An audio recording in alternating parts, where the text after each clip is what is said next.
My wife and I were at a party the other night, and we decided that it would be incredibly important for us to take just a quick selfie, just to kind of chronicle this for our social media platforms, all of them, right? So there we sat in the corner of the room, and we're snapping all these pictures, you know, like click, click, click, click from every angle, and we're trying different smiles, and it's just a ridiculous scene, actually. And you know, the truth is that we took maybe 10, 15 pictures of ourselves, just trying to find the right one that maybe we could just put out there and be okay with. And if I'm honest, I'm absolutely not looking at my wife first when I look at those pictures to examine them. What am I looking at? Numero uno, man, right? We always look at ourselves first. How do I look? Am I okay? Is this good? Every time. And so it hit me at some point after the party as I saw all these little likes coming through, you know, on Facebook. Like, oh, great, like. Man, how crazy is this whole process? My wife and I could have spent an extra, even if it was 5 minutes, hanging out with our friends, enjoying them, but instead it seemed appropriate in the moment to try to capture the perfect moment that we could project out to the world of this awesome little marriage that we've got so that people could like it. It's almost funny to talk about. So if you're with me and we want to quit living for likes and live more authentically online, how do we do that? Number one, post with a purpose. Post with a purpose.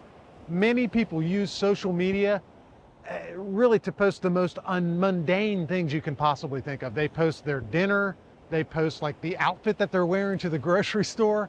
And because we document our lives so intensely and so consistently, it can start to feel like we're performing for other people online, for our friends online, especially with the marriage. You know, if you're one of those folks that have like the marriage Facebook account, a lot of what you're putting out there is like, yay, we're happy, it's awesome. And not only is this breeding an over-focus on the external material things in life, it's keeping us from real connection. So if you want to fight the tendency to use social media to perform for others, focus on posting things that might inspire back and forth conversations, you know? Like what's going to spur actual conversation about you and your friends online.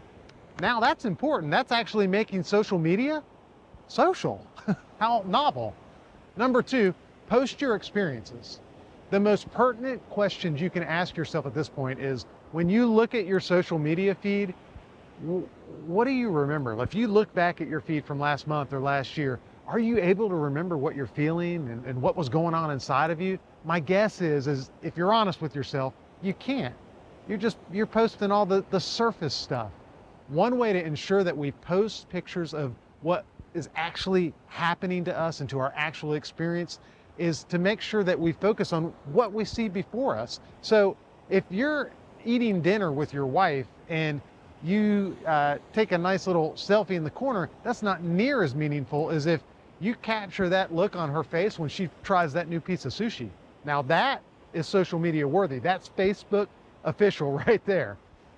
As we do this, guys, our whole goal is to post our experience, let people see the real us, and in the end, as people begin to really understand who we are as people, we might be very surprised by how social our social media experience actually becomes.